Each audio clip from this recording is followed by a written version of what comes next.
नमस्कार। अगर इम्तिहान के नतीजों का इंतजार हो रहा है तो ये कहानी खास तौर पर आपके लिए है। आज हम लोग ना फेलियर को मतलब असफलता को एक बिल्कुल नए नजरिए से देखने वाले हैं। एक ऐसा नजरिया जो शायद पूरी सोच ही बदल दे। रिजल्ट का दिन, मतलब वो दिन जब सुबह से ही दिल की धड़कनें एकदम तेज रहती हैं और पेट में वो जो एक अजीब सी बेचैनी होती है ना, और दिमाग में ना बस एक ही सवाल घूमता रहता है। ऐसा लगता है जैसे बस यही सवाल सब कुछ तय कर देगा, पास या फेल। और तभी तभी फोन पर वो नोटिफिकेशंस आने लगते हैं। रिजल्ट आउट सून, रिजल्ट जल्द ही आने वाला है। और हर बीप के साथ दिल की धड़कन और तेज होती जाती है। और फिर शुरू होता है वो सिलसिला, रिफ्रेश रिफ्रेश रिफ्रेश। वेबसाइट को बार बार रिफ्रेश करना। हर एक क्लिक में एक उम्मीद छिपी होती है और साथ ही एक डर भी। पता है, उस एक पल में सोचना बिल्कुल सीधी हो जाती है, ब्लैक एंड व्हाइट। या तो सब जीत लिया या फिर सब खत्म हो गया। और यही जो हाई स्टेक्स वाली सोच है ना, ये उस डर को और भी कहीं ज्यादा बढ़ा देती है। लेकिन एक मिनट, क्या ये डर, ये बेचैनी सिर्फ हमारी है, सिर्फ आज की है? नहीं। चलिए आज की इस घबराहट से हजारों साल पीछे चलते हैं। महाभारत की एक कहानी को समझते हैं, जहां एक महान योद्धा ने भी बिल्कुल ऐसी ही एक परीक्षा का सामना किया था। ये कहानी है अर्जुन की। कौन अर्जुन?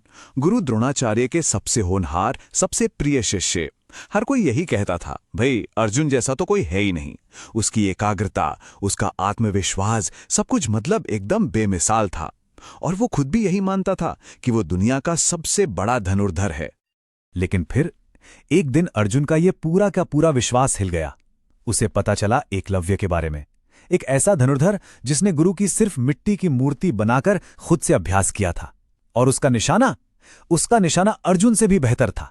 सोचिए, अर्जुन तो एकदम टूट गया। उसने अपने गुरु द्रोणाचार्य से पूछा, गुरुदेव ये कैसे हो सकता है? मैं तो आपका सबसे अच्छा शिष्य हूं। और तब गुरु द्रोणाचार्य ने वो बात कही जिसने अर्जुन की पूरी सोच ही बदल के रख दी। उन्होंने कहा, अर्जुन मैंने तुझे विद्या दी है, पर एकलव्य ने समर्पण दिया है। और बस यही वो पल है जहां हजारों साल पुरानी महाभारत की कहानी आज हर एक स्टूडेंट की कहानी बन जाती है।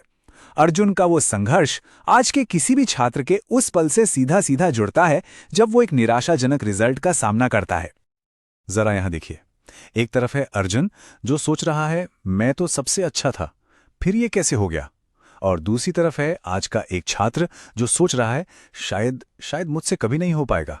देखा, वो जो निराशा की भावना है ना, वो एकदम वही है, बस समय बदल गया है और चेहरे बदल गए हैं। तो फिर ये एकलव्य मोमेंट है क्या आखिर? देखिए, ये वो हार है जो आपकी कहानी का अंत नहीं है, बिल्कुल नहीं, बल्कि ये वो मोड़ है जो आपको असली मेहनत और समर्पण का रास्ता दिखाता है। असल में तो असली सफर यहीं से शुरू होता है। तो ठीक है, हार तो हो गई, लेकिन अब क्या? आगे का रास्ता क्या है? चलिए देखते हैं। क्योंकि अर्जुन ने उस हार को अपनी कहानी का दी एंड नहीं बनने दिया। नहीं, उसने उसे एक नई शुरुआत बनाया। तो अर्जुन ने आखिर किया क्या? उसने 3 सिंपल कदम उठाए। सबसे पहला, उसने अपनी हार को समझा, उसे एक्सेप्ट किया। दूसरा, उसने अपना अभ्यास, अपनी प्रैक्टिस डबल कर दी, 2 गुनी।